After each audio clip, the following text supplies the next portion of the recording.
Sou muito fã da doutora Tatiana e eu acho que ninguém melhor a vir falar do trabalho da DHPP do que a Tatiana.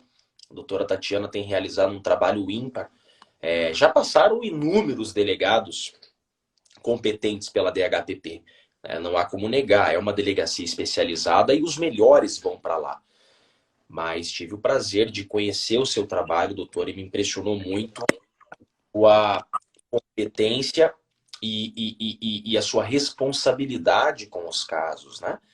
Então, eu estava falando para o pessoal aqui, doutora deve ter ouvido, que nesse nosso espaço do Justo Direito nas segundas-feiras, a nossa finalidade é trazer convidados com conhecimento a compartilhar, com experiência a compartilhar. Porque hoje a informação chega com muitas vendas, né? Há muito cerceamento de informação, há muita seletividade de informação. E a finalidade desse nosso encontro é trazer informação transparente, a informação com qualidade. E a minha finalidade hoje, doutor, é falar do trabalho da Delegacia de Homicídios, não só na capital, mas no estado do Paraná. E eu queria ouvir isso da senhora, a quem respeito, sabe, aqui, doutora, está tomando muito a palavra, né? Doutora Tatiana, gente, é uma delegada de mestre em direito, livro lançado, até ganhei um presente dela de um livro de direito tributário, né?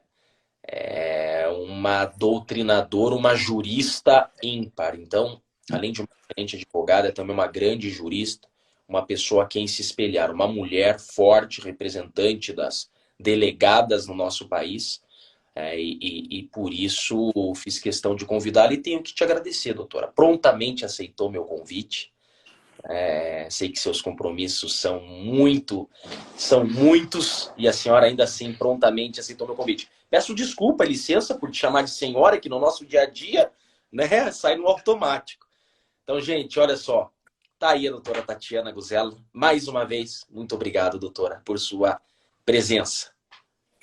Doutor Jeffrey, primeiramente eu queria cumprimentá-lo. É uma honra para mim estar aqui, tá, com você, e te dizer que todos esses elogios que você me teceu são para você. Você que é uma pessoa receptiva, uma pessoa sensível para diversas causas e do quais muitas delas eu compartilho, eu corroboro, tá?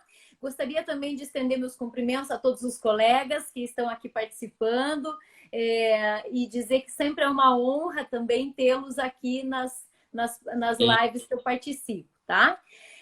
Doutor, vamos fazer o seguinte, me chame de você. Eu Combinado. fico mais à vontade, fico menos envelhecida, né? Porque eu não sou mais tão jovem, não sou mais uma jovem. Nós dois. Como me chamavam no passado, uma jovem senhorinha. Já não sou mais, né? Já foi o tempo que era legal ser chamado de senhor e senhora, né? Era tão interessante. Senhor, eu me sentia, olha, senhor, me sentia importante. Senhor, senhora, né? Agora me ofende. A gente acha que esse tempo não chega, mas esse tempo chega. Né? Então, me chama de você, tá? Tenho em você um amigo, né? Uma pessoa de casa, que eu digo da casa da DHPP. Hoje, inclusive, estou em plantão. Olha só, já estou pronta para sair se der alguma coisinha. Tá? Tomara que consigamos terminar nossa live, pelo menos. Não, né? O Tito vai me cobrir nessa hora, não tem problema algum, eu não vou sair, vou permanecer aqui, como eu tinha te falado, né? A gente reagendou. Pode então, obedecer assim, tem juízo, Titão. Né? É verdade. Ele não está aqui agora, mas ele está com o nosso filhinho, né? Eu tenho um filho pequeno e um filho adulto também. Então, ele está lá. Né? A gente se divide aqui conforme vai dando, né? E é sempre um prazer, então, falar sobre, né? Você disse, é jurista, é doutrinadora. Na verdade, na DHPP, né? Eu já estou há 2 anos e pouquinho na DHPP e está sendo também um desafio a cada dia, né? Tanto por conhecer pessoas, né? E conhecer uma realidade envolto, né? da criminalidade que dificilmente com outros setores da investigação, né, da Polícia Civil, a gente consegue ter tanto contato com a realidade bruta, né, com aquela realidade bruta e realidade brutal. As duas coisas, que são coisas diferentes, né, Jeffrey? Posso te chamar assim, doutor? Claro, claro, claro. Feito, meu amigo. Mas, Doutora. enfim, estou aqui para esclarecer o que você quiser. Se eu não conseguir fazer esse esclarecimento, também vou pedir uma parte aqui para te dar a resposta em outro momento. Claro. E o que você perguntar, o mesmo nossos colegas aí, estou à disposição. Maravilha. Sabe o que eu acho legal desse nosso espaço? Olha só como a tecnologia tem sido legal, né? É um momento que a gente consegue ter mais contato, né, com os amigos, com as pessoas que se interessam pela nossa área de atuação. E para muitas pessoas, a delegada está lá longe, né? Para muitas pessoas, a DHPP está lá longe. Então, esse é um espaço, é um momento que eu quero trazer para perto, né? Mostrar para as pessoas o que é uma delegada de polícia, o que é o trabalho. Veja, gente, uma pessoa normal, né? Uma pessoa normal. Super! Tem Frágil, né? Você tem... consegue imaginar que eu, nos meus 52 quilos, seria... Ai, ela é do mal! Esses dias comentaram que eu tinha... sugeriram que eu tinha torturado uma pessoa. Eu fico imaginando como seria essa cena, né? Que totalmente... Hoje não se ventila mais isso, né? Nas investigações. Eu já peguei a fase que isso já era... sequer suposto, sequer um sonho nós pensávamos isso quando eu entrei na polícia. Legal da atual gestão da DHPP, a transparência que o trabalho tem tido. Eu acho muito legal que a gestão de vocês, tanto a senhora, o doutor Tito, a doutora Camila, tá sempre recebendo a imprensa com os braços abertos, né? E diferentemente do que as pessoas acreditam, esse trabalho da imprensa dentro da delegacia no dia a dia é importante. A população tem que saber o que a polícia está fazendo. A população tem que saber o que o delegado está fazendo. O resultado que a polícia tem dado à sociedade. Né? Então eu gosto dessa transparência. Isso mesmo. É verdade isso que você falou. Foram palavras sábias. Eu gosto de um delegado dando entrevista porque ele está ali dando para o contribuinte a resposta que o contribuinte quer ouvir. A população quer saber o que a DHPP está fazendo pela sociedade. E o delegado está ali dando explicações. Então, gente, quando você vê o delegado dando entrevista, isso é excelente ao Estado Democrático de Direito. Nós estamos vendo o trabalho da polícia sendo exercido e dando um respaldo à sociedade.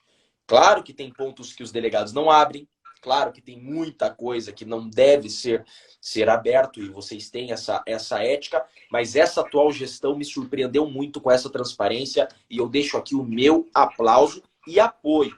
Continuem com essa transparência, doutora. Eu tenho achado sensacional essa transparência sua, do doutor Tito e da doutora Camila.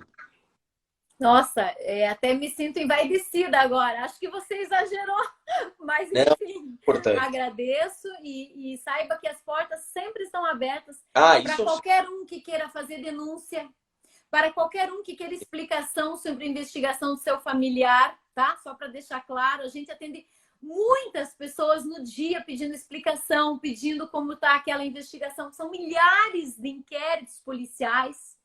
Embora a gente esteja evitando acumular, sabe, claro, inquéritos, procurando resolver de forma, não só eu, como todas as equipes dentro da DHPP têm, assim, em sua maioria, um pensamento uníssono para essa condição de não acumular mais, né, para o ano seguinte os inquéritos, e fazemos diligência ao máximo da nossa saúde, inclusive.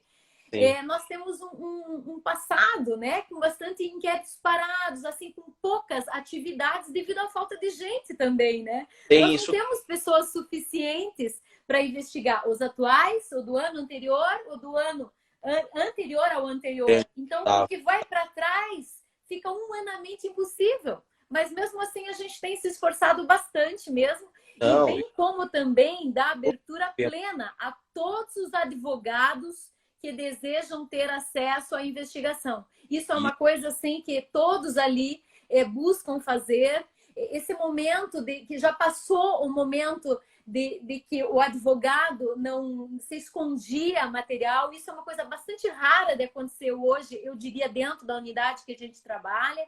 E mais, doutor, uma coisa que é importante também frisar é que toda vez que nós temos uma defesa qualificada, né, um profissional, um advogado, um procurador, um defensor público, porque muitas vezes foram acionados defensores públicos quando você percebe que aquele crime tem uma maior complexidade, nós mesmos acionamos a defensoria, porque nós não podemos indicar advogado, mas podemos acionar e o defensor público vem para fazer aquela defesa. Então, assim, muita gente acha que os depoimentos são colhidos de forma totalmente sigilosa, em 4 chaves, nada disso. Nós costumeiramente chamamos, aguardamos a chegada dos advogados, inclusive. Isso é verdade. E também tem mais uma coisa. Além disso, você enriquece a investigação com a presença formal de um procurador, porque ele está ali, ele está acompanhando. E esse procedimento, ele passa a ter uma ampla defesa até, você sabe disso. Uma Claro que ampla defesa e poderia talvez um dia até fazer parte do próprio processo, né? Não apenas de forma como juntada, mas sim com uma forma muito mais garantista, né, para o investigado. eu sou prova. Gente, eu conheci a doutora Tatiana trabalhando. Cheguei, né? A doutora precisava falar com a doutora me recebeu prontamente, conversamos sobre o caso e marcamos a oitiva do meu cliente, conforme combinado, no horário, a doutora me esperando, conforme combinado. Gente, uma transparência absurda, abriu a investigação, mostrou para o meu cliente o que pesava contra ele e ao final das perguntas dela abriu a palavra a mim. Só para vocês entenderem por que dessa minha surpresa, esse é um modelo novo que está sendo adotado por muitos delegados competentes de permitir que o investigado ele já exerça a sua defesa ali. Por quê? Aquela ideia antiga de que o trabalho da polícia é acusar, o delegado quer, porque quer acusar alguém, quer achar um responsável por aquele fato, não é verdade. Não é mais assim. Isso não funciona assim. Os delegados, a doutora Tatiana, não quer encontrar um responsável por aquele fato, quer encontrar o responsável por aquele fato. Exato, isso mesmo. Né? Não é um responsável, é o responsável. O inocente. Exato. E a doutora prontamente, o meu cliente mostrou as provas. Ó, meu Google Drive, lembra, doutora? Meu Google Maps. Meu cliente mostrou o Google Maps para a doutora imediatamente desindiciou o meu cliente, já... Ele nem chegou a ser indiciado, né? Nem chegou a ser, né? Já se manifestou, inclusive, foi um caso de repercussão, já se manifestou, ó, descartada toda hipótese, não tem nada a ver. Então, essa transparência que tem surpreendido, que esperamos que continue dessa forma, né? E é nesse ponto que eu quero tocar, doutora. Quero iniciar falando sobre isso. Esse entendimento, da onde tem vindo, qual a finalidade dele, de agora a preocupação em um investigado exercer sua defesa no inquérito. Esse é o primeiro ponto da nossa conversa. Por que isso tem sido assim? Qual a sua visão sobre isso? De possibilitar ao investigado que exerça uma defesa no seu inquérito. Esse é o primeiro ponto da live. Essa é uma pergunta bem capciosa e, inclusive, a minha resposta é meio até que pessoal. Eu advoguei 10 anos, doutor, sabe? E advoguei na área criminal também. Então, eu conheço o outro lado. Eu conheço, inclusive, algumas versões que sempre são dadas, eu já conheço. E quando a gente conhece, a gente perde o medo. Você já sabe o que esperar. Sim. Quando você tem conhecimento somado a acreditar no sistema de garantias do investigado também, você passa a ter uma outra visão. Puxa, eu também não quero que um inocente seja preso, eu também não quero. É claro que quando eu recebo algumas provas, não estou falando dos inquéritos com procuradorias do doutor especificamente, mas de uma maneira geral, você recebe muita informação inverídica, né? O que faz parte do jogo. Essa é a regra do jogo. O jogo é assim, cada um pode trazer a versão que quiser. É um direito amplo dele de defesa. E isso só é respeitado. É um direito, está constitucionalmente materializado, está penalmente constitucionalizado, está processual penalmente constitucionalizado. Então, assim, não há o que falar e não há o que discutir. Ao final, não quer dizer que não vai haver uma conclusão do inquérito policial em sentido diverso daquilo que ele alegou. Mas é direito dele. E é como eu disse, isso só valoriza o inquérito policial. Primeiro porque ninguém escondeu nada dele, né? Ele teve acesso, mais o procurador. Veja, são duas pessoas, se não mais, muitas vezes. O senhor sabe que muitas vezes é um grupo de advogados, né? Então, não tem problema nenhum. Eu acho que abrir a palavra para a versão dele ou dos casuídicos dele é algo muito bom, que acrescenta a investigação, que dá a ela transparência e que dá a ela força. Você ter um iniciamento e chegar numa conclusão que um investigado cometeu determinado crime, na minha área hoje, né, homicídio, em regra, né? Ou você opinar por uma legítima defesa. E este ano eu já opinei, nos últimos 2 meses, eu opinei por 2 legítimas defesas. Você não tem noção da dificuldade que é para mim fazer isso. Reconhecer uma legítima defesa.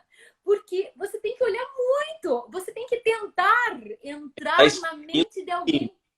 Está excluindo um crime. Tem inúmeros requisitos a ser preenchidos, pessoal. Exato! É uma coisa muito difícil de ocorrer. Ainda mais numa visão que você busca um culpado. E você tem o culpado. E você saber que ele está ali, que ele né, que ele é aquela pessoa, que ele confessou aquele crime, mas que, na verdade, não se configurou como crime, né? Por uma excludente de ilicitude. Tem que ter muita humildade para você reconhecer uma legítima defesa. Não é fácil. E eu digo isso por experiência própria, né? Você analisar aqueles requisitos é muito subjetivo. Então, assim, isso é complexo.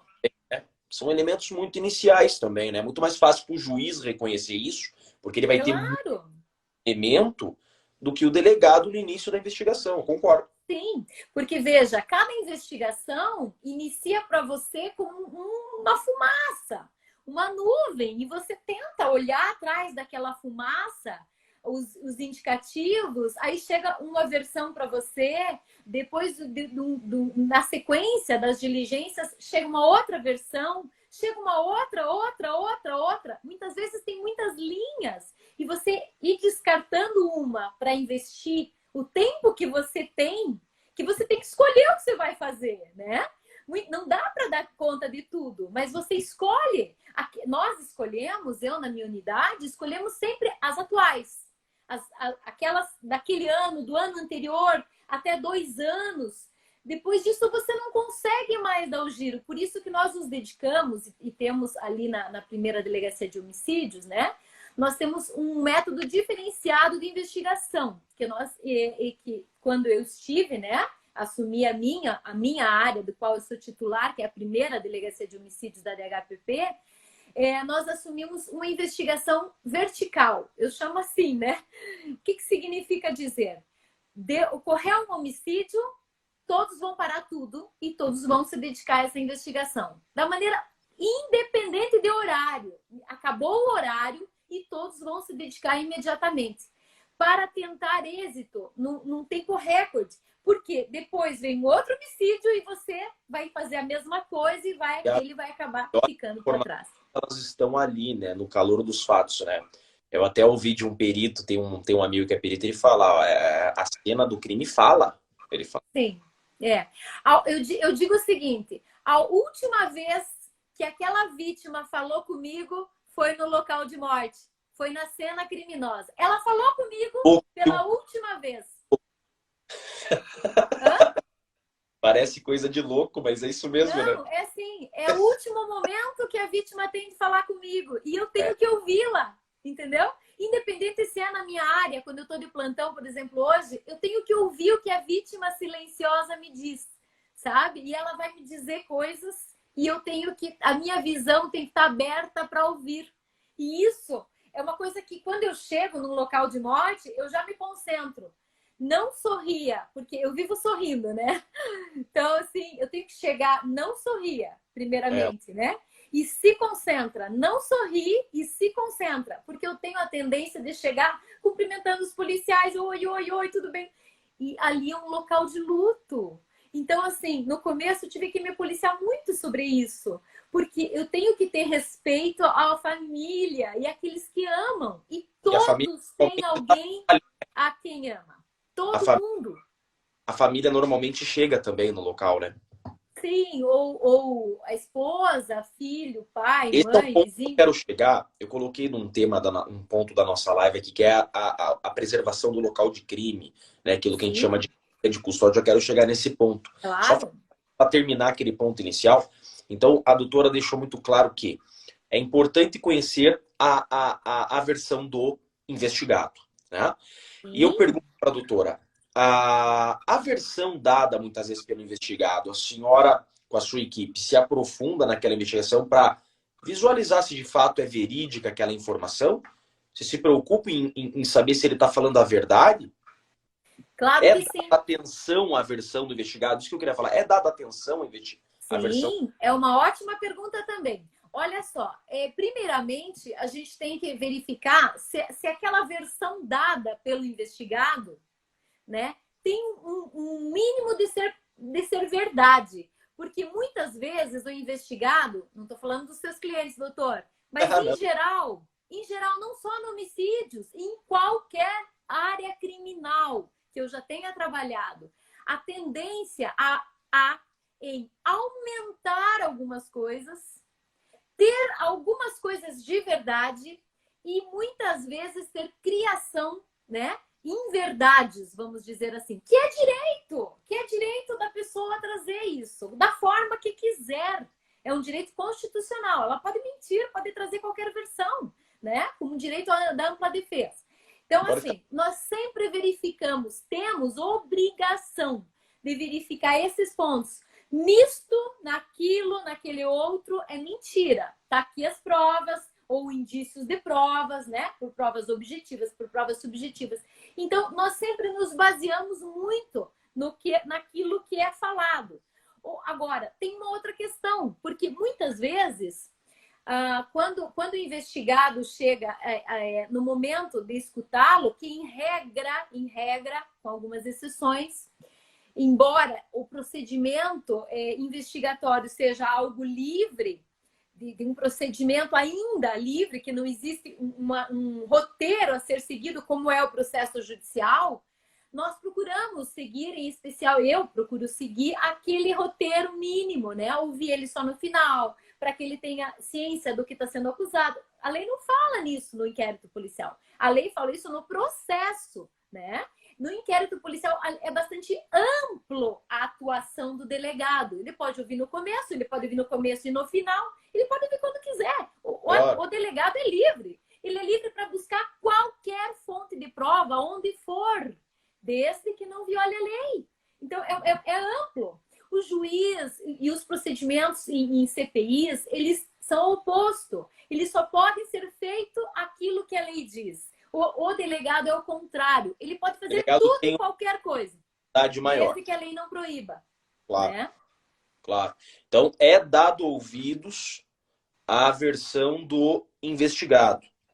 Sim. Bom, eu posso garantir que a gente sempre procura corroborar aquela versão dada com as matérias que já foram as provas e informações, né, que rondam o inquérito policial no sentido de ser, não ser verdade. Uma parte é verdade, uma parte é invenção. Por que houve essa invenção?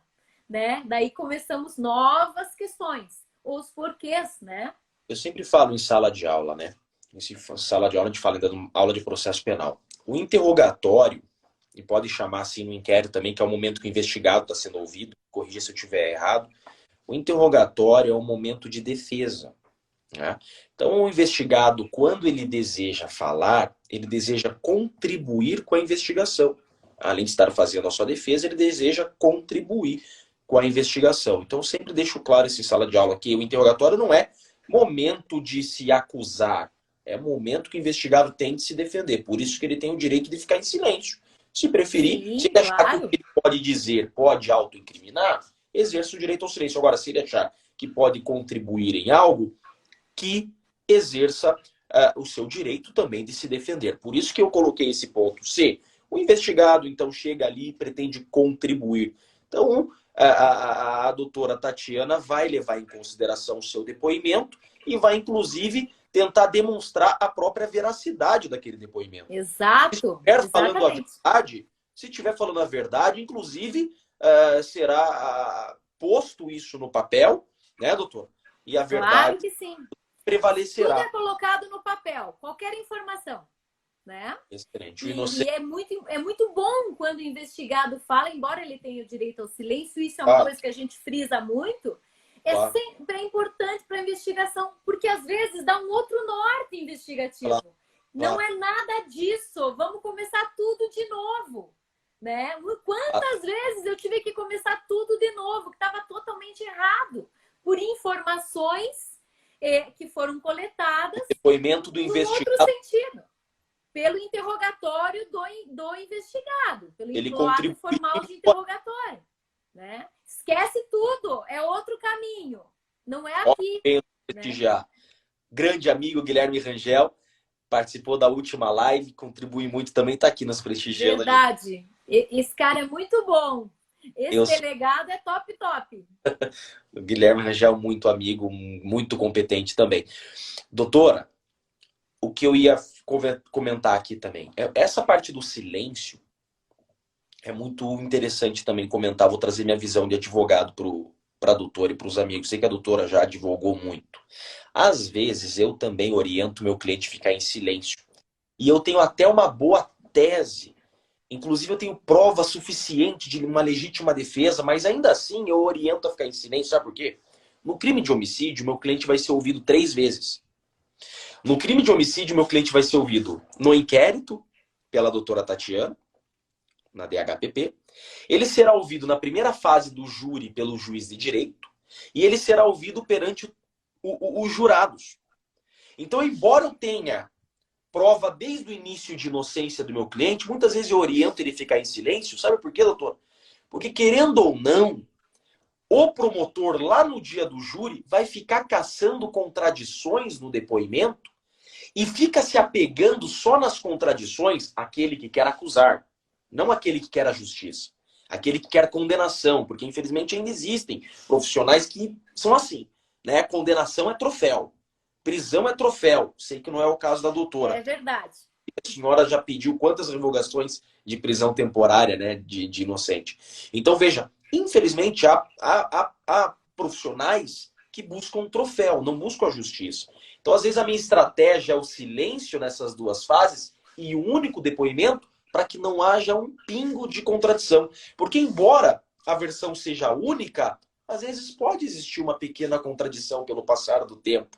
Aí o acusador se apega nessa contradição e descredibiliza a versão do meu cliente perante os jurados. Então, quero só Entendo. justificar. Muitas vezes o advogado pede para o cliente ficar em silêncio. Ó, é culpado. Porque, infelizmente, tem muito disso. É por isso que no júri, inclusive, eu não deixo meu cliente ficar em silêncio. Ele tem o direito de ir lá no júri e ficar em silêncio, mas não vai.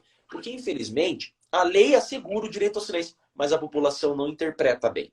A sociedade não interpreta o silêncio ainda como um direito. Ah, quem cala consente. Infelizmente, ainda há uma interpretação equivocada dessa, né? Mas, então... Doutor, veja bem, eu acho assim, ó, que o direito é de silêncio, não importa as razões. Acabou, tá feito. Mas, ao mesmo tempo, olhando por um outro lado de um prisma, porque o prisma tem muitos lados, né? Olhando um outro lado, você sabe que, às vezes, uma informação dá um norte diferente na investigação, no sentido de, talvez, andar naquele próprio caminho, sabe? E Sim. assim, o direito ao silêncio é um direito constitucional. Quantas vezes... teve até um caso que o doutor foi aí o procurador, que disse o seguinte, ele vai falar sobre isso, mas não vai falar sobre o resto. Então, ele exerceu um direito parcial sobre aquilo que ele queria falar, né? E isso contribuiu naquela circunstância, né? Eu me lembro muito bem, inclusive, foi no final do ano passado, metade do ano passado. E aquilo contribuiu, o pouco que ele falou, a investigação caminhou com aqueles elementos. Ele acabou sendo indiciado, mas ele exerceu o direito ao silêncio daquilo que ele não queria falar. O que ele, claro, que nessa investigação, você lembra? Claro que eu lembro. E tinha até um coautor, um coautor que dirigiu o carro, né? Lembra? Então, foi bem interessante, porque ele exerceu o direito parcial, nós conseguimos alcançar de outras fontes, mas também beneficiou ele próprio, né? O cliente ficou em silêncio parcialmente, né? Ficou parcial. Em silêncio e prestou depoimento em outro. O direito é isso, gente, é estratégia. O advogado ele tem que ter estratégia para defender, né? E a gente quer mostrar à população que o delegado ele independe da estratégia do advogado, da estratégia do promotor. O delegado quer colher elementos de informação. Claro, isso mesmo. O delegado quer juntar o maior número de informação possível, colocar no inquérito e mandar para o promotor. Ó, eu colhi essas informações, né? O delegado não quer mais mostrar quem é o culpado, quem é inocente, acusar inocente, inverter. Não existe culpado para o delegado, existe uma investigação para o delegado. Infelizmente, ainda existe essa mentalidade de o delegado quer acusar, o delegado quer punir. A gente precisa retirar esse rótulo do delegado. Doutora, qual a função do delegado de polícia na investigação? Então, olha só. A função do delegado de polícia é presidir uma investigação criminal. Aí vai depender de onde ele está lotado para saber a sua atribuição. O delegado de polícia, então, não tem competência. Ele tem atribuição em determinada investigação criminal, tá? Quando nós falamos nessa atribuição do delegado de polícia, que é essa presidência da investigação, essa presidência do inquérito policial, que é o caderno investigativo preambular que normalmente, que não é imprescindível, mas que normalmente embasa uma denúncia penal, nada mais é do que você reunir materializar diversas diligências realizadas naquele sentido de investigação. Então, nós vamos ter ali depoimentos de testemunhas, declarações de informantes, o próprio ato do interrogatório, né, do investigado. Nós vamos ter ali constatações realizadas, por exemplo, em aparelhos eletrônicos, mensagens, filmagens alcançadas, sempre buscando na original essas filmagens. Podemos fazer o que quiser com essas provas. Por exemplo, encaminhar para perícia de ampliação de imagem, perícia de quadro a quadro, buscando uma melhor resolução dessa filmagem quando se alcança, né? Inúmeros. É como eu disse, o delegado ele é livre, não pode fazer nada ilegal e tudo deve ser materializado. E assim, ao final dessa investigação, durante a investigação, ele também pode representar por diversas medidas cautelares, prisão preventiva, prisão temporária, busca e apreensão, incidente de insanidade mental, cautelares de arresto para garantia excepcional da própria vítima, né, dos familiares, dos descendentes. Tem muita coisa que pode ser feita. Interceptação telefônica, informações sobre herbes, né, passadas, né, que é a estação de rádio base. Então, assim, é uma infinita possibilidade, ainda mais na homicídios. Você pode, na prática, né, atuar com todas as fases possíveis de investigação. E, ao final, o delegado vai fazer um relatório, né? E esse relatório, que deve constar quais diligências, ou ao menos as principais, para justificar a sua decisão de indiciar ou não indiciar. O indiciamento é ato exclusivo do delegado de polícia. Esse é aquele famoso que vai para o rol dos culpados, né, doutor? Então, é um ato formal, o indiciamento, né? Fica registrado na sua ficha de antecedentes policiais, não judiciais, policiais, né? Esse formal indiciamento. E esse inquérito policial, portanto, esse procedimento, esse caderno investigativo que hoje no Paraná é totalmente digital, né? Nós imprimimos apenas para o nosso manuseio, já na delegacia, ele é totalmente digital. Aí, ao final, sim, o Ministério Público, com aqueles elementos, pode concordar com o indiciamento e fazer a denúncia, ou pode discordar de eventual reconhecimento de uma legítima defesa, por exemplo, e fazer a denúncia. Ele é livre para atuar, assim como o delegado também é livre para atuar na investigação criminal. A opinião do delegado não vincula ao promotor. O promotor vai requerer o arquivamento do inquérito ou vai denunciar.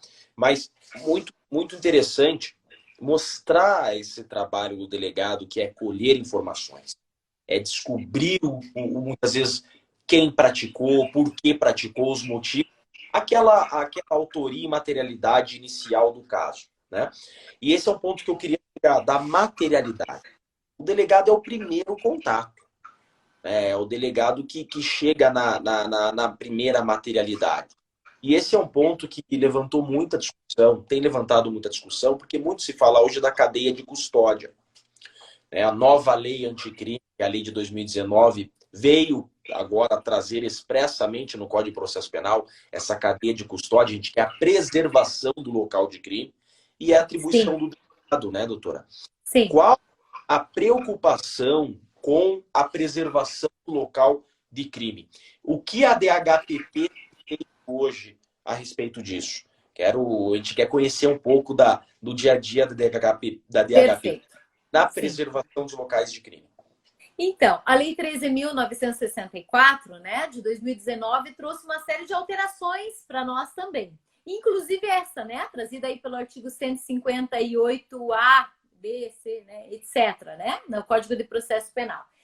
Mesmo antes da lei, o procedimento que nós usamos praticamente não se alterou, porque nós já tínhamos esse cuidado antes mesmo da publicação da lei, tá? Então, como que, em regra, né, na homicídios, é claro que alguns crimes bem específicos têm um norte um pouquinho diferenciado, né? Mas na homicídios, né, falando em local de morte de homicídios. Meu marido chegou aqui, ele vai te dar um oi. Dá pra gente aí. Peraí que ele deixou nosso filhinho lá para vir te dar um oi aqui. Ah, tá. Vem cá dar um oi pra gente. Tudo bem, doutor? Olha lá. Tocou a camiseta rapidinho para aparecer. Academia de ginástica, né? Depois de trabalhar o dia inteiro, nada melhor que se desestressar numa academia. Prazer imenso em revê-lo. Vamos marcar a nossa live também, viu? E como eu sempre disse, parabéns pelo teu trabalho. Bondade. A polícia e o advogado não tem que ter divergências, tem que ter interesses, às vezes, antagônicos. Um busca a absolvição e outro, dentro da sua crença, a condenação, né? Indiciamento. Mas existe todo um trabalho de ética que eu respeito muito que o senhor faz. É verdade. Então, o seu trabalho é excepcional. Nós, da sociedade, é que agradecemos o trabalho que vocês têm realizado na DHPP. Prazer revê-lo. Parabéns pelo trabalho e continue na live, que está maravilhosa. Então, vamos marcar uma também. Vamos lá, Jeff. Cortamos. Doutor, vamos lá. Então, quando você chega no local de morte, qual é o primeiro pensamento? Isolamento. Está isolado? Tem o primeiro isolamento e o segundo, em regra, né? Então, é impedido. Normalmente, quando a gente chega, o local já está protegido pela polícia militar, que é a primeira acionada, né? Então, é importante haver a mesma harmonia, o mesmo entrosamento da polícia militar com a polícia civil. Por que esse isolamento é importante? Porque muitas vezes você chega num local e não está adequadamente isolado. Hoje em dia, sim, sabe? Há meses, não tenho do que reclamar. Mas eu já estive em local que não havia corretamente esse isolamento, pessoas passando. Já em fazer esse primeiro isolamento, né? Hã? A PM tem se preocupado em fazer o primeiro isolamento. Sim, existe procedimento específico para eles também, né? Para esse aguardo. Tanto assim é que, às vezes, não é possível, por exemplo, não mexer na vítima. Porque a vítima precisa ser verificado se ela está viva, se ela tem pulsação, se ela tem algum documento que a identifique, né? Então, assim, existe algo tolerado ainda em locais, em cenas criminosas, assim, de homicídio, né? Então, mas o que é importante, né?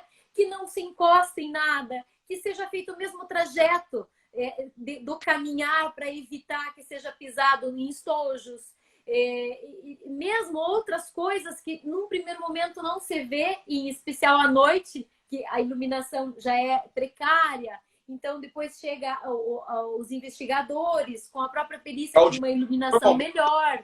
Termo, né? Local mais escuro, né? Exato, e muita coisa da noite, né? A maioria, vamos dizer assim, dos homicídios ocorrem no período noturno. Ocorrem em locais que nem sempre tem essa iluminação adequada, né? Então, não é uma regra, mas não é um mar de rosas esse local. Então, você também trabalha ali com pessoas chorando, uma energia normalmente que não é boa. Muitas vezes, o próprio autor daquele homicídio está no grupo das pessoas que estão ali. Então, você tem que ter cuidado com quem você conversa, porque ninguém vai falar nada para você, por exemplo, em casos de execução, que até me pediram, uma pessoa me pediu até para abordar, casos de execução, ou seja, né, quando a gente fala que uma pessoa foi especificamente para matar outra pessoa, né, foi lá com um dado certo da pessoa a ser morta, né? Muitas vezes ela está ali do nosso lado. Muitas vezes os investigadores conversam com ela, buscando testemunha, pedindo informações, né? E sobre a cadeia de custódia em si, existe sim um cuidado e essa escolha. O grande papel do delegado é escolher o que pode ser periciado ou o que não presta. O que presta e o que não presta para a investigação. Esse é o maior trabalho do delegado no local, né? Buscar, aqui, por exemplo, olha, eu tive um homicídio ano passado. Nesse homicídio, o autor ficou quase 5 horas na casa da vítima. Será que ele não foi no banheiro? Será que ele não usou papel higiênico? Não tomou água? Como que a perícia deu negativo para tudo? Não é possível, entendeu? Não é possível. Mas foi deixado não fui eu que fui no local, tá? Foi outra pessoa. Não é possível que não tenha sido coletado nenhuma prova que poderia se transformar numa prova objetiva de uma digital, né? Do próprio DNA. Então, assim, essa escolha ela é importante. Você ir com a mente aberta e analisar os elementos que se tem. E depois que você escolhe o que é necessário, o que é minimamente possível, você tem que fazer com que os peritos, e eles já sabem disso em Curitiba, não há problema nenhum, não há divergência nenhuma, no embalamento, no fotogramento,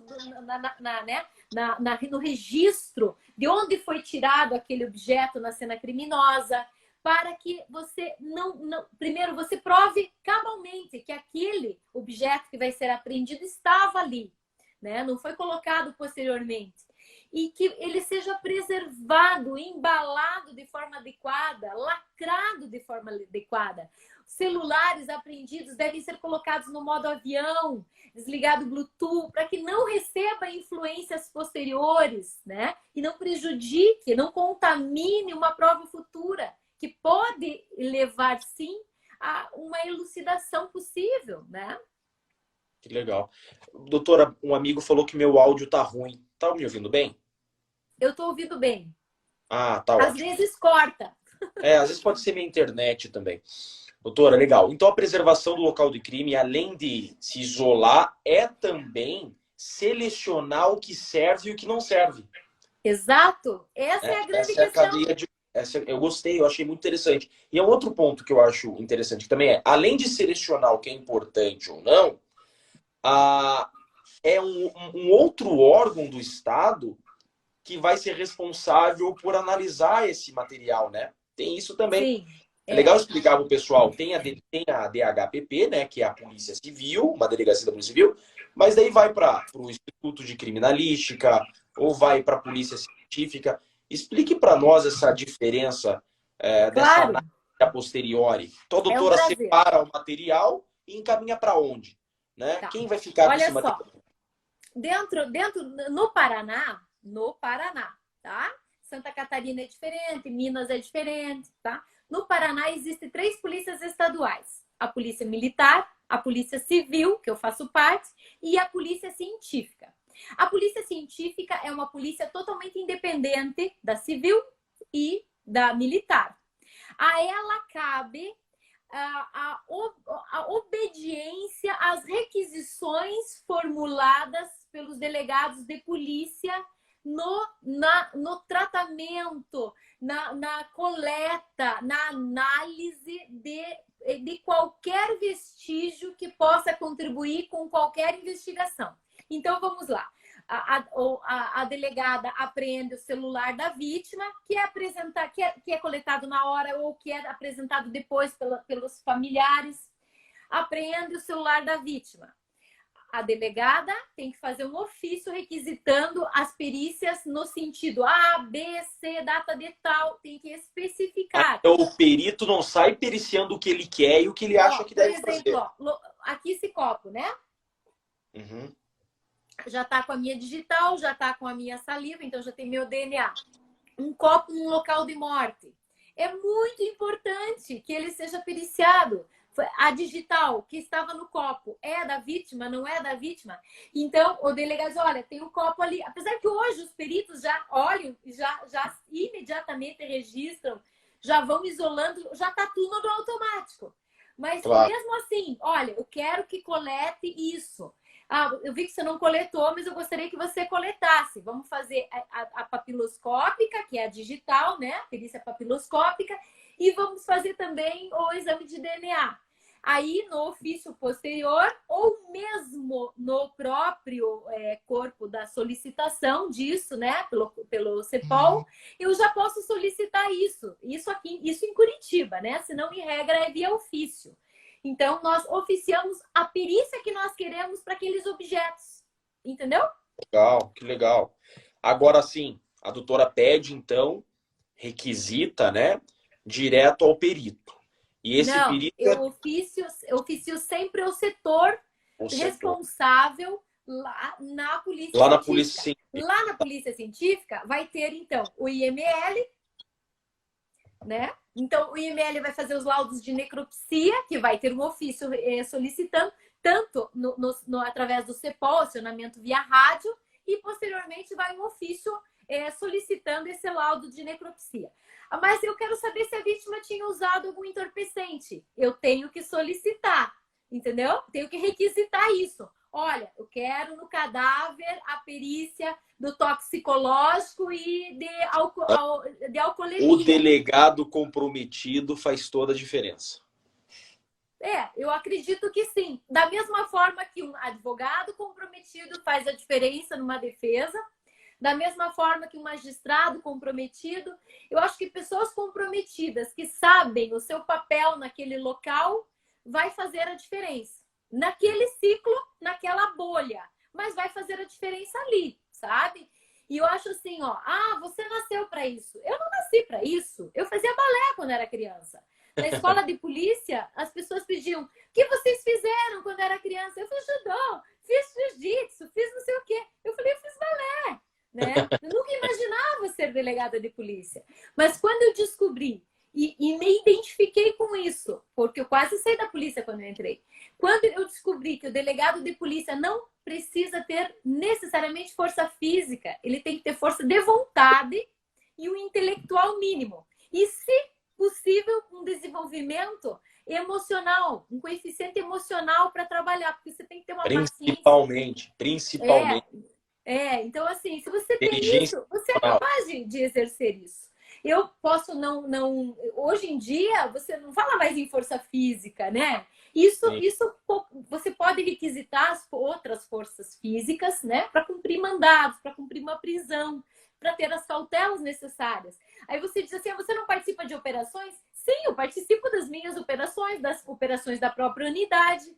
Mas eu entendo que a minha condição física e o meu treinamento de armas não é aquele que eu vou na frente estourando a porta. É aquele que eu vou atrás. Dá para pedir apoio. Muito mais comandar. Dá para pedir apoio, né? Isso. Então, assim, a gente tem que... Cada um tem que entender o seu espaço. Eu acho que onde você se enquadra na investigação. Eu acho que o ponto principal de um profissional hoje, até mudando um pouco aqui, mas acho importante a gente falar isso, o ponto principal de um bom profissional hoje, saúde mental, inteligência emocional e comprometimento.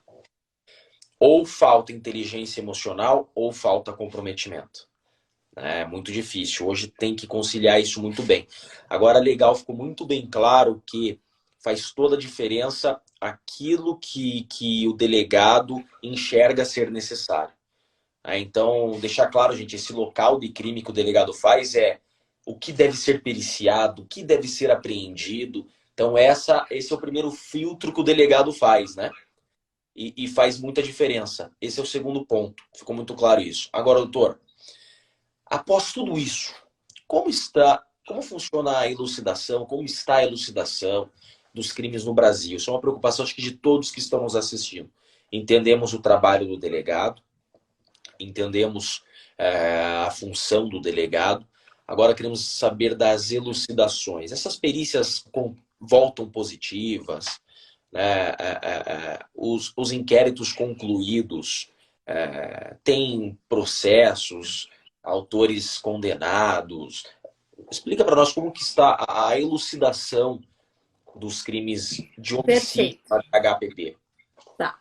Olha só, primeiro, a nível de Brasil, nós temos um índice baixo de resolução, né? Isso é uma coisa histórica, não é desse século, não é do século passado, né? Especula-se que seja de 6% a elucidação a nível de Brasil. É muito baixo, né? Eu falo isso não desse ano, né? Porque esse ano só vai ser avaliado nos anos seguintes, mas é um índice realmente baixo, tá? Lógico que Curitiba, muito antes da entrada dessa equipe que está na DHPP, já tinha alcançado índices muito bons, ótimos, inclusive, ainda mais comparado a nível de Brasil, tá? Então, nós já tinha, sim, a DHPP um índice muito bom comparado com o índice brasileiro, que era 40%, para não mentir, né? Algo mais ou menos assim. Com a vinda na minha unidade, de toda a equipe que foi reformulada nos meses seguintes à assunção, né, da divisão pela doutora Camila Seconello, que é uma delegada excepcional, um ser humano, muito humano, né? Isso faz toda a diferença, porque esse é o norte. A delegada-chefe, a doutora Camila, entende também pelas garantias. Então, buscou profissionais que corroboram com esse entendimento. O entendimento da lei, acima de tudo, nenhuma forma de abuso. Então, isso é uma coisa importante. Ela trouxe, eu não sei como era antes, né? Porque eu não estava dentro da unidade antes, que já tinha ótimos índices também. E muito trabalho também, que a gente tem visto. O trabalho não para, né?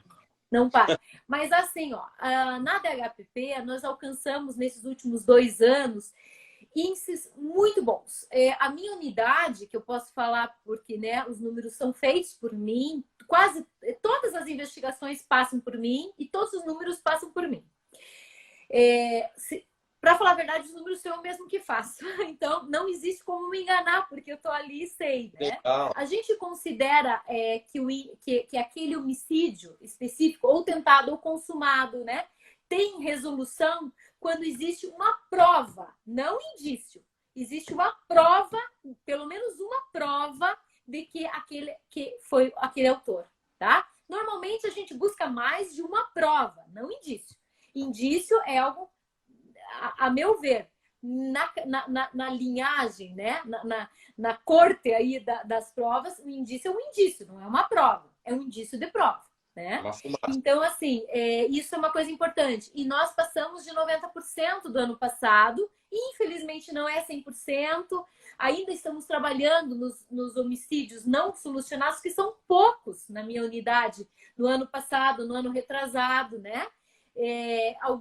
Alguns também anteriores com maior dificuldade, porque você não acompanhou desde o início aquela investigação, então você tem que aprender aquela investigação.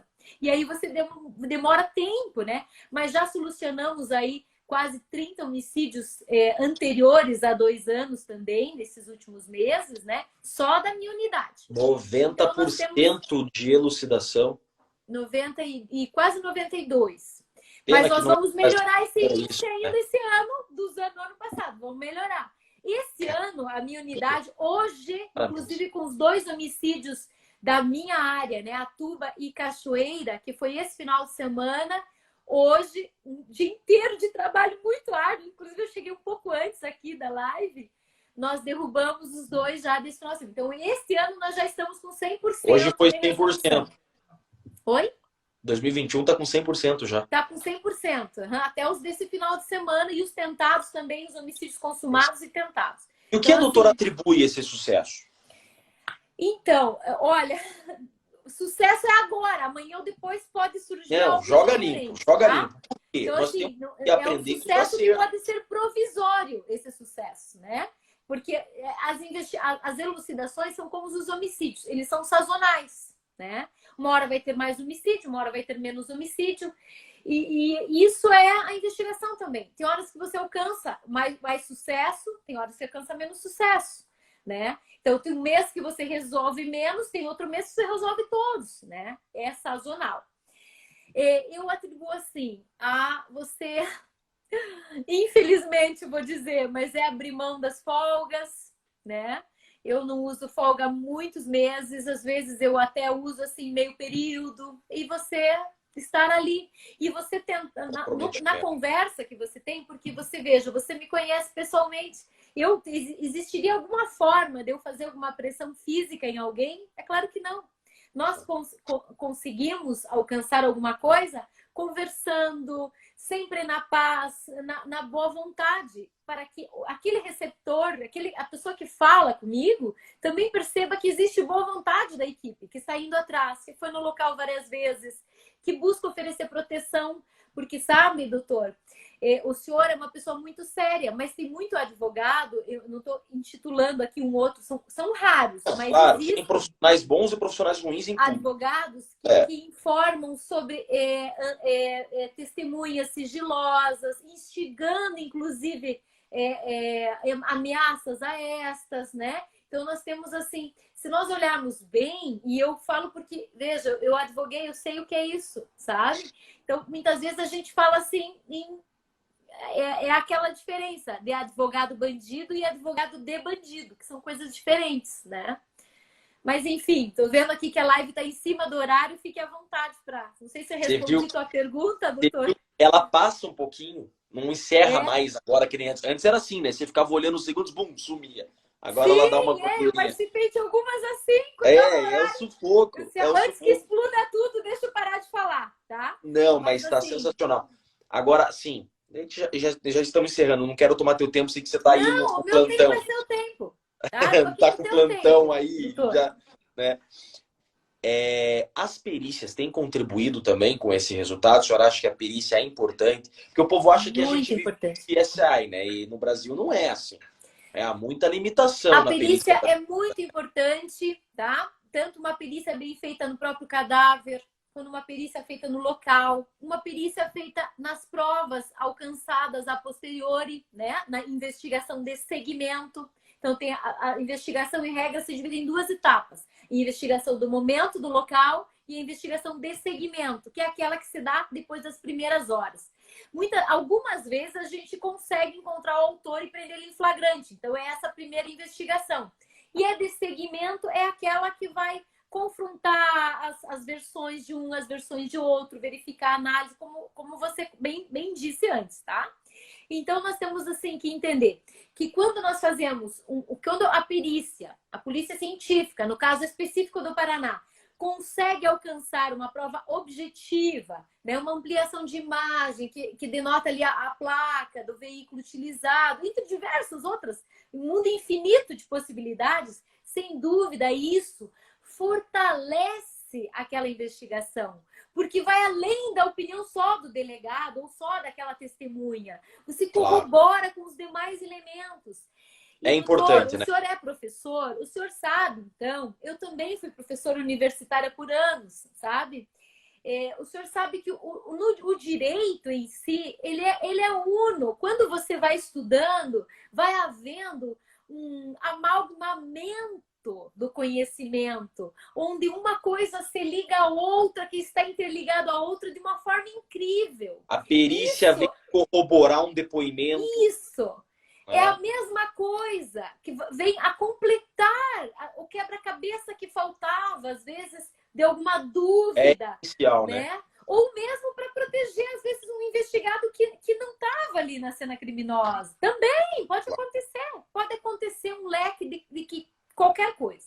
No Paraná, a cada dia nós temos aí melhores equipamentos na polícia científica, melhores profissionais, muito curso é feito lá, né? E eu, assim, só tenho elogios para a polícia científica. Mais do que nunca, sempre pronta, zelosa. A polícia militar pronta, zelosa para passar informações que coleta, né? Porque a polícia militar está na rua. Ela que sabe daquele tráfico que acontece. Ela que sabe da criminalidade, do pano de fundo daquela situação. É a live situação. que eu fiz na semana passada com o Dr. Guilherme Rangel. Nós falamos da integração. Olha só, a continuação da live com o Rangel acabou no mesmo ponto aqui.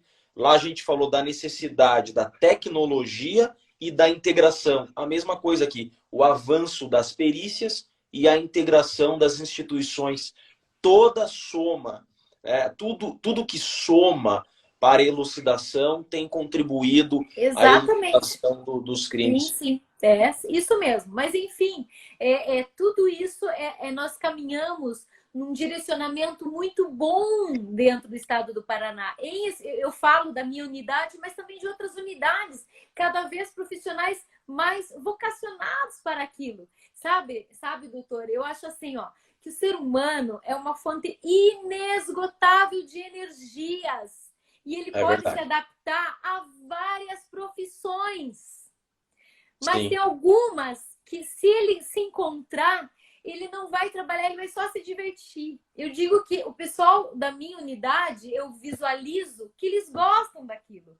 E na DHPP, em geral, são pessoas que se divertem trabalhando, gostam daquilo. E isso rende, né? Eu dou aula, inclusive, na Escola da Magistratura Federal do Paraná, né? O povo ali quer ser juiz federal, quer ser procurador da República. Eu falo para eles, gente, ninguém é tão vocacionado como um policial. A gente vê, a pessoa vai fazer concurso. Eu estudo para magistratura. Só que abre concurso para MP, ele faz.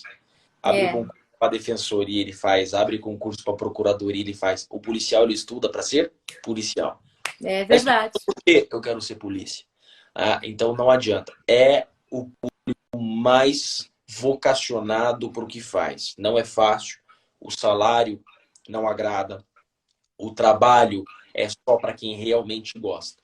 Então, o resumo da nossa live, eu acredito, é a integração das instituições, né? A integração das instituições e o comprometimento dos agentes de segurança pública tem chegado a esse valor quase sonhado nacionalmente de 90%. Posso concluir assim? Pode. Claro que a própria unidade, no geral, tem um índice muito bom também, né? Então, assim, doutor, saiba, o que eu acho que assim, é mais importante para quem assiste, né? Para quem está nos assistindo agora, sem poder quase participar, mandando mensagens, né? A equipe de investigação, quando é homogênea, quando existe um entrosamento, faz toda a diferença. Assim como a equipe, em qualquer lugar. Equipe é tudo. Ninguém trabalha sozinho. Até tem um amigo insistindo nesse ponto aqui. Ele está comentando bastante os investigadores. E a doutora, desde o início da live dela, ela fala da equipe. Isso é um negócio que me chama muita atenção. A senhora, a todo momento, doutora, fala da equipe. Sim, porque não é nada sem equipe. Você não é nada eu sozinho. solucionei, não saiu da sua boca isso. Eu solucionei um caso, né? Não, nós solucionamos um caso. Então, a equipe até falar pro soluciona amigo com a ajuda da PM, com a ajuda da GM. está na rua também sabe muito, né? Com a ajuda da polícia científica. Há um entrosamento, né? Como eu disse no direito, um amalgamamento disso, né? Que vai resultar em algo bom. Então, não é a delegada que escolheu esse caminho. Não existe a delegada. Existe uma linha investigativa possível, dos quais trabalham toda a equipe.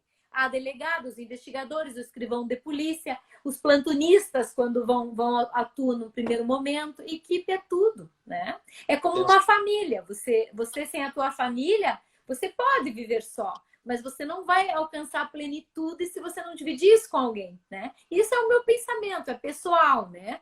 Agora, mas enfim, basicamente é isso, doutor. Foi um prazer conversar. Conhecemos muito da DHPP hoje. Fiquei muito feliz. Aposto que o povo aqui está muito feliz também. A doutora Tatiana Guzella está na primeira delegacia. Qual que é a área da primeira delegacia, doutora? É a área Centro-Norte. Todas as mortes, homicídios tentados ocorridos na área Centro-Norte é minha, né? Da primeira delegacia. Aí a segunda já é Leste, Oeste e Sul. A minha é Centro-Norte. Doutora, só tenho a agradecer. Que Deus continue te abençoando, te dando essa garra, essa energia, tá? Desejo tudo de bom para a senhora, para a sua equipe, para os amigos da DHPP. Sou sempre muito bem tratado lá. Fico feliz em pisar lá. Já cumprimento os amigos, já vejo sorriso, já revejo amigos. E realmente é um time que tem muita credibilidade. Tá? É um time que tem feito muita diferença na nossa capital paranaense e só tenho a agradecê-la, tá? Por todo o seu esforço. Eu é que agradeço por sua paciência quando vai lá, que às vezes tem que demorar um pouquinho, mas a gente atende, né? E saiba que é sempre bem-vindo, todos os advogados são bem-vindos, todas as testemunhas, todos que contribuam, que desejem contribuir com qualquer informação também são bem-vindos lá. É a nossa casa. Tenho a agradecer. A senhora tem sacrificado férias, né, finais de semana, tem se doado tanto pela sociedade e às vezes não recebe, né, o respeito que merece. Então aqui está o meu mais sincero respeito, agradecimento. Obrigado por essa live, dispor seu tempo para nós, tá bom? Portas sempre abertas aqui e vai ser um prazer tê-la aqui conosco novamente para conversar mais. Gente, deixa eu mandar abraço ali para todo mundo que está pedindo. Ali a Udicinha tá Joyce, um beijo para todos. Estou com muita saudade do pessoal de São José, o pessoal do interior também, onde eu trabalhei. São inúmeros os elogios aqui, hein, que a doutora recebeu, mais do que merecidos. A doutora recebeu tanto elogio aqui que eu já perdi o tanto elogio. Doutora, nossa live poderia ser 3 horas. Mas eu sei que a senhora tem um prazer, né? Seria ótimo. Você veja só, gente, a doutora Tatiana está de plantão hoje e veio aqui nesse bate-papo com a gente. Mas, mais uma vez, agradeço. Coloquei o marido para trabalhar nesse horário. Isso aí. Sobre aviso ali. Obrigado mais uma vez, tá? Um abraço a todos. Grande abraço. Uma ótima semana, tá? Que Deus continue te abençoando. Obrigado. Igualmente para todos, gente. Gente, até uma próxima. Toda segunda estamos aqui às 20 horas. Tá Tchau. Certo.